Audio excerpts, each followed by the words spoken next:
सुबह की पहली रोशनी निकल ही रही होती है कि अचानक वादी हिज्र एक दर्दनाक गूंज से लरज उठती है। न हवा चलती, न कोई बोलता। अचानक एक पहाड़ी चट्टान बीच से फट जाती है, धूल उठती है, रोशनी निकलती है और अंदर से एक अजीम शन ऊँटनी निकलती है।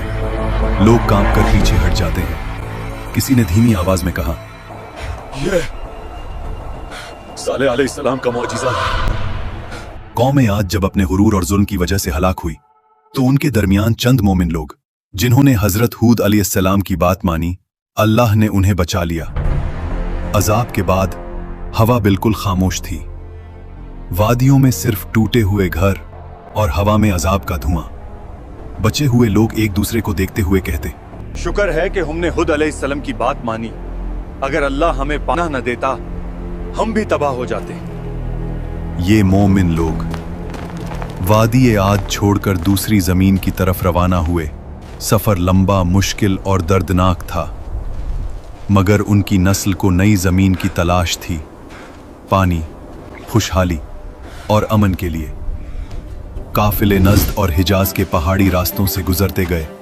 फिर एक करीब आबाद इलाका मिला, अल-उला, जहां पानी के चश्मे थे, बाग थे और बेहतरीन जरखेजी। यहां उनकी नस्ल बढ़नी शुरू हुई। यहीं से वो कौम आगे बढ़ती गई और फिर उनकी औलादें पहुंच गईं वादी उल हिज्र, जिसे आज मदाइन सालेह कहते हैं।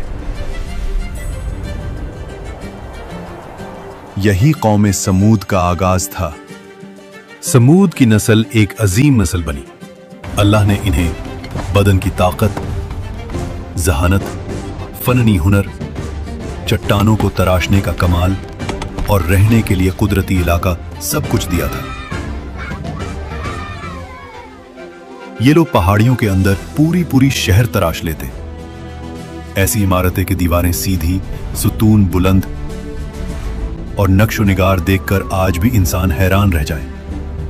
कुरान के मुताबिक ये मैदानों में महल बनाते थे और पहाड़ों को तराश कर घर बनाते थे।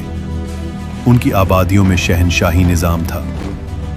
बाजारों में रोशनी, तिजारत, आवाज और रात को मशालों से जगमगाहट।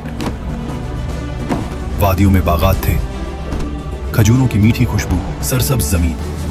लेकिन फिर नेमतों का शुक्र भूलकर गरूर आ गया।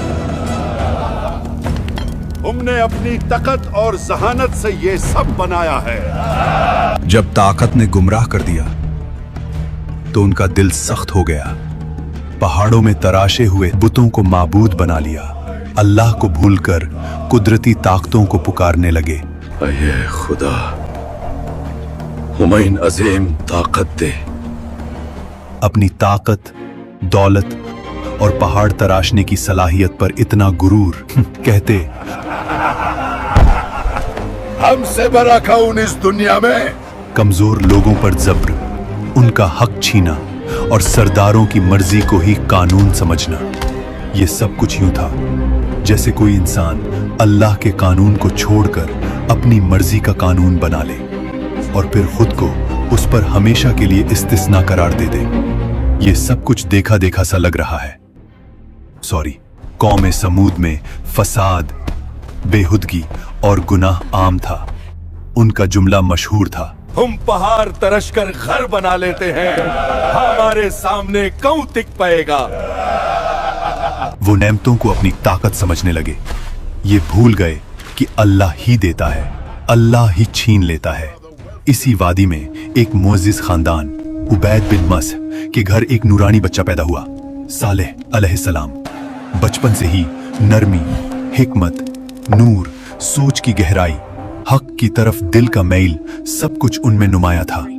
कौम के बुजुर्ग अक्सर कहते, ये लड़का आम नहीं, इसकी बातों में काफी गहराई है। जब वो जवान हुए उनका रवैया बिल्कुल मुख्तलिफ था। दुनिया की